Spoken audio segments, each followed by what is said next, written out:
कर्जमाफीच्या विषयावर सभागृहात बोलायचं नसल्याचं मुख्यमंत्र्यांनी सांगितलंय। 30 जून डेडलाईन आहे, तोपर्यंत सरकार कर्जमाफी देणार, बाबासाहेब पाटलांचं विधान। मुद्रांक शुल्काची रक्कम भरणार नाही, सुनावणीत पार्थ पवारांच्या मीडिया कंपनीने दावा केल्याची सूत्रांची माहिती।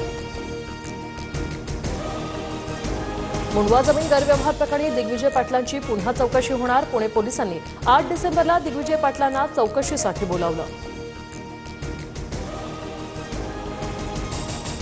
टीईटी सक्ती निर्णयाविरोधात शिक्षकांचा राज्यव्यापी संपात सहभागी झाल्यास वेतन कपात करण्याचा शिक्षण विभागाचा इशारा। सी वोटरच्या सर्वेत सरकारची कामगिरी कशी? फडणवीस सरकारवर जनता खुश आहे का? सी वोटरच्या सर्वेत लोकांचा कल काय? पहा रात्री 9 वाजता mood off Maharashtra. Share trading गुरु अवधूत साठेंवर सेबीची मोठी कारवाई। अवधूत साठेंना शेअर मार्केटमध्ये व्यवहार करण्यास बंदी, गुंतवणूकदारांचे 601 कोटी परत करण्याचे आदेश। देशात नवीन इलेक्ट्रॉनिक आणि बेरियस लेस टोल